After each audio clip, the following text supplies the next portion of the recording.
O governo federal declarou nesta quarta-feira que não vai romper relações com a Venezuela, mesmo com a crise recente entre os dois países.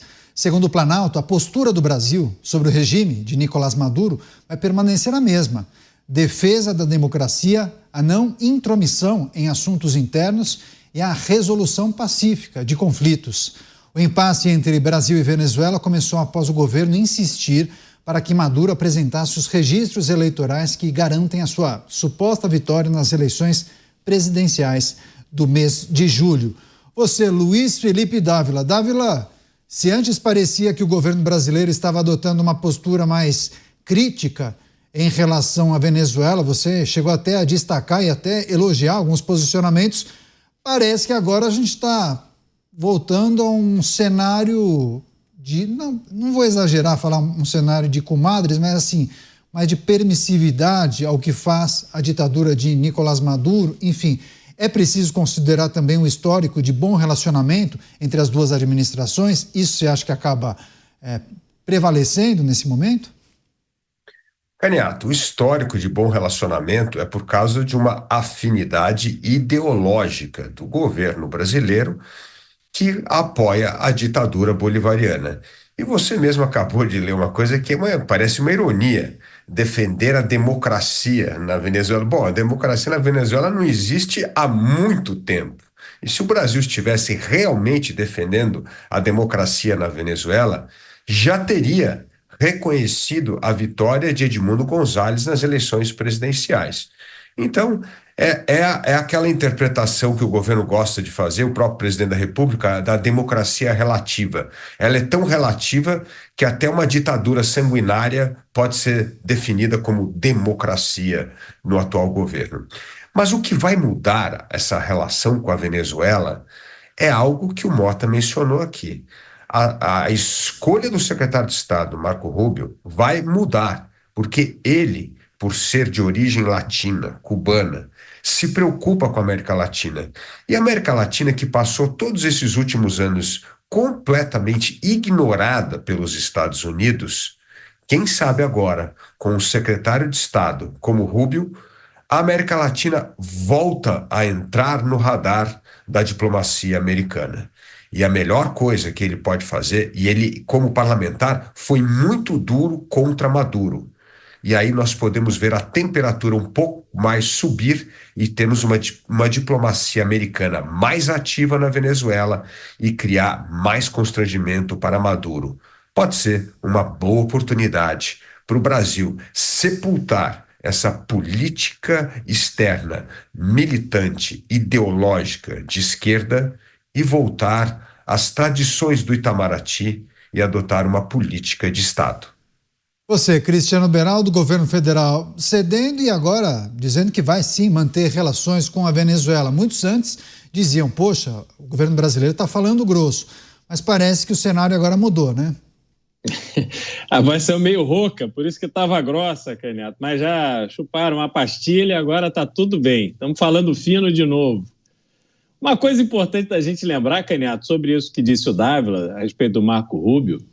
O Marco Rubio teve uma atuação importante durante a Lava Jato, porque empresas brasileiras que fizeram negócios com Cuba e que também tinham negócios nos Estados Unidos foram alvo muito grande de atuação do Marco Rubio para que fossem impedidos de ter novos contratos nos Estados Unidos, tendo em vista que faziam negócios com ditadura, a ditadura de Cuba. E isso teve uma repercussão muito grande. Então, Marco Rubio sabe exatamente como a banda toca por aqui, como a banda toca na América do Sul, Brasil, países como Venezuela, tudo está muito bem mapeado e o tratamento a ser dispensado nessas circunstâncias tende a ser bastante diferente do que foi até agora.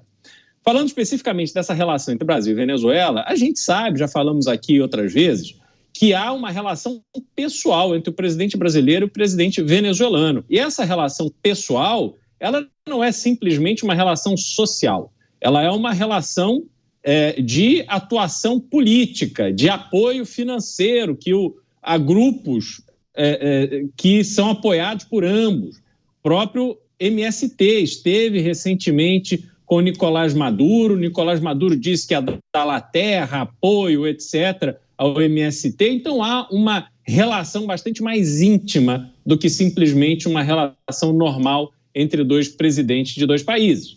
É claro que essa relação não se rompe do dia para a noite. Ela está tensionada, mas agora me parece que vai ficando evidente qual é o lado mais fraco.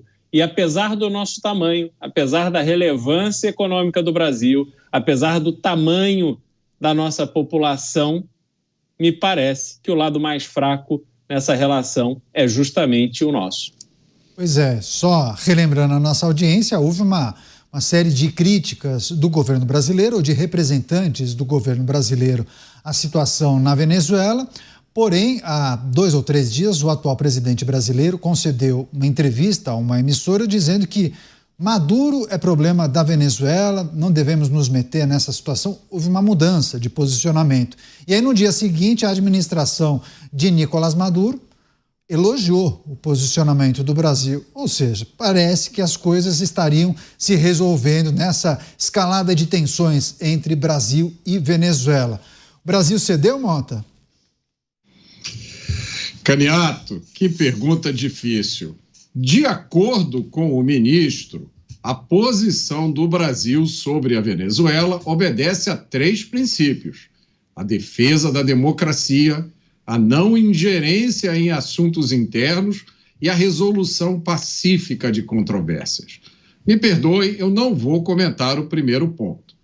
Quanto ao segundo, a tal não ingerência em assuntos internos, me parece uma posição seletiva, porque vale para a Venezuela e não vale, por exemplo, para Israel, onde o governo brasileiro se acha no papel, se acha no direito de dizer como os israelenses devem tratar dos seus assuntos internos. Caniato, alguém já disse que a hipocrisia é uma homenagem que o vício presta à virtude. Essa declaração do ministro me parece ser uma enorme homenagem.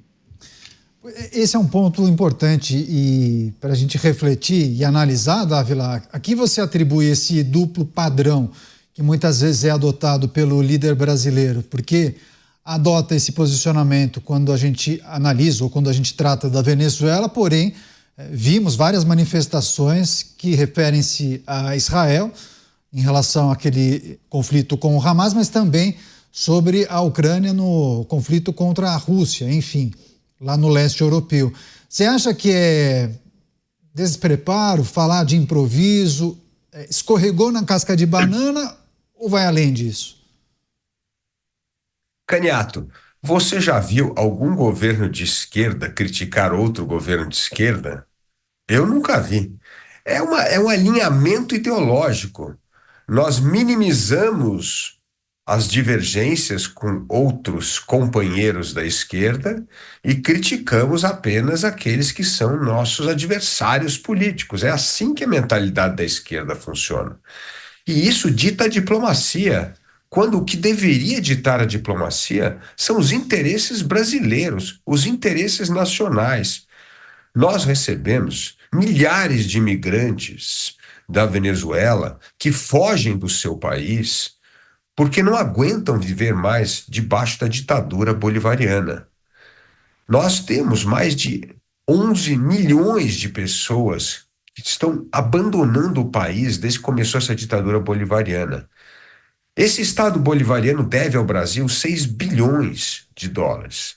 Então, assim, é uma relação que ignora o interesse nacional para apenas harmonizar os interesses ideológicos dos dois governos. Isso é um absurdo. Isto é fazer uma política externa contrária ao interesse dos brasileiros. Então, não só é uma homenagem a esta hipocrisia da defesa, como bem disse o Mota, mas é pior que isso. É uma atitude de quem menospreza os interesses nacionais, os reais interesses do Brasil, e olha apenas para o amigo de esquerda, ditador, que nós temos de apoiar sob qualquer circunstância, porque, afinal de contas, é melhor ter um Maduro lá do que ter alguém que provavelmente vai dar o calote no país. Pois é, agora, Beraldo, claro, fazendo uma conexão com essa notícia, mas também com o que a gente tratou em relação à nova administração de Donald Trump, olhando a política anti-imigração que ele deve tentar implementar, as várias promessas de campanha, o caráter dos Estados Unidos de ser um país considerado a polícia do mundo, e olhando para a situação da Venezuela, mas também de vários outros países que a população insatisfeita com a maneira como o seu líder, ou no caso da Venezuela, o seu ditador, comanda o país, decide abandonar a nação e tenta a vida em um outro local. Vimos isso aqui no Brasil, quantos venezuelanos não vieram para cá. Mas, da mesma forma, muitos tentam a vida nos Estados Unidos. Claro que a grande maioria oriunda do México para os Estados Unidos, mas também de vários países da América Central e também da América do Sul. De que maneira essa nova administração de Donald Trump deve tratar dessas questões que envolvem o relacionamento com outras nações aqui da América Latina, principalmente, hein, Beraldo? Com o pragmatismo que não existe nos principais países europeus, Canhato. Donald Trump e os Estados Unidos não se sentem responsáveis pelo fracasso de outros países na região. Ao contrário, os Estados Unidos ajudou inúmeros países que não tiveram competência, capacidade, vontade de se desenvolver e, com base nessa ajuda, dar uma vida melhor e mais próspera para a sua população. O que Donald Trump vai fazer é ordenar a imigração que se tornou completamente desordenada pelas mãos de Joe Biden e Kamala Harris. Não é possível. Os Estados Unidos oferece uma série de possibilidades para quem quer visitar, estudar ou residir nos Estados Unidos. Tem muitos vistos, cada um para um perfil específico de pessoas. Então você pode legalmente pleitear, com base nos documentos e em tudo que é exigido, pleitear o seu visto para entrar legalmente nos Estados Unidos. Se o seu visto foi negado, algum motivo os Estados Unidos têm. Isso é prerrogativa do país. Você não pode querer exigir, não, você tem que me deixar entrar. Tem que me deixar entrar por quê? Veja o que está acontecendo nos países europeus. Aumento de criminalidade, uma desordem em vários países que sempre foram ordeiros, a população apanhando na rua. Às vezes a gente vê cenas aí de vídeos que correm pela internet, imigrantes que de repente começam a bater, a agredir e tal, uma pessoa que está andando na rua, no seu país. Então, há uma desordem no mundo. Trump vai tratar isso com o pragmatismo necessário. Esse é um ponto importante. E sobre a relação, Canhato, a diferença da relação dos Estados Unidos com a Venezuela e do Brasil com a Venezuela, é que, no caso do Brasil, a institucionalidade, o país, não está à frente dos interesses pessoais. Me digam qual é o motivo que leva o Brasil a ter esse tipo de conduta com a Venezuela. Qual é o bem que a Venezuela hoje produz para a população brasileira? Qual é o bem que a Venezuela produz para a nossa economia? Qual é a nossa dependência da Venezuela? Não existe isso, Canhato. Não há nenhuma razão lógica para nós sermos quem estamos sendo nessa relação, sermos a cadelinha da Venezuela. Isso é absolutamente inaceitável. Agora, para os Estados Unidos é uma relação pragmática. Ele sabe muito bem quanto vai custar para tomar medidas militares contra a Venezuela. Vai fazer a conta. É minha prioridade? É nisso que eu vou investir o dinheiro do povo norte-americano? Ou eu tenho que tratar de Rússia e Ucrânia? Ou eu tenho que tratar de Irã e Israel? E aí trata com o pragmatismo necessário. Coisa que nós não fazemos ideia do que seja, Canhato. Por isso, estamos passando vergonha mundo afora. Pois é, inclusive em relação a isso, quem precisa de quem, né? Quem pediu dinheiro emprestado para o Brasil foi a Venezuela. E não pagaram, hein? Estamos falando de uma dívida que supera 12 bilhões de reais, 12 bilhões e meio de reais com o BNDES.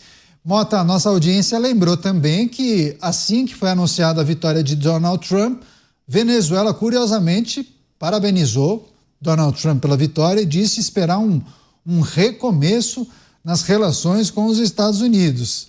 Eu até disse, né, uns programas atrás, quem tem medo, né? Lógico que eles ficaram espertos, né? Digo, o staff de Nicolás Maduro, né?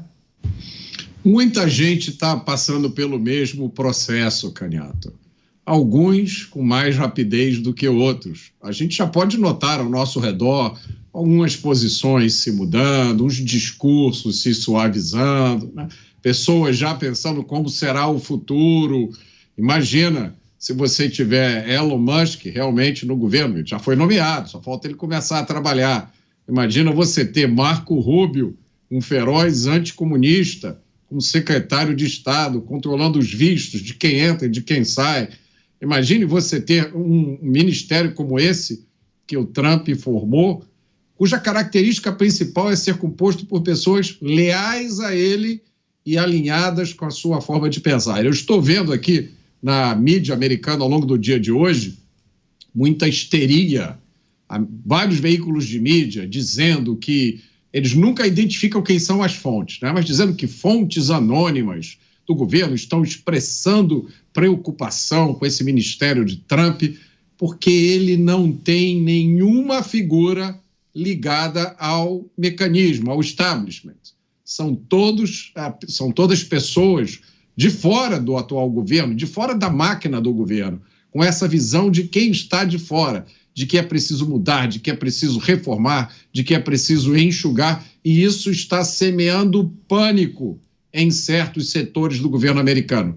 Imagine que esse pânico também deve se estender a entidades, a países fora dos Estados Unidos, que têm ligação com a máquina do governo hoje nos Estados Unidos. Então, imagina o Elon Musk que entra lá, imagina a nova diretora de serviços de inteligência dos Estados Unidos e começa a fazer umas auditorias, começa a levantar algumas informações para ver que tipo de apoios o governo de Kamala Harris e de Joe Biden andou dando ao redor do mundo.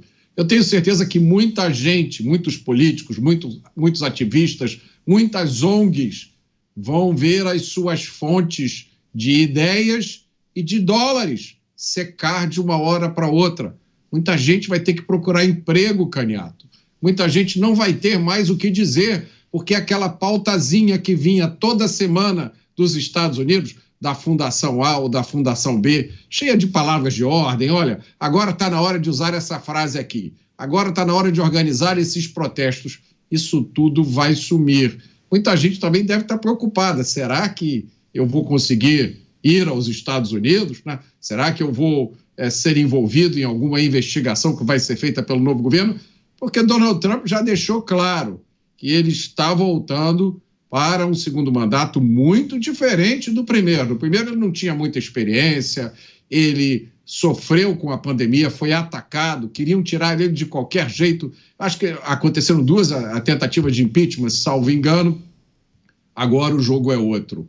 Agora ele sabe o que vai acontecer, agora ele tem um plano e, se tudo funcionar, se tudo der certo para ele, ele vai fazer o seu sucessor, que é o J.D. Vance. Então, apertem os cintos, porque tem piloto novo na área.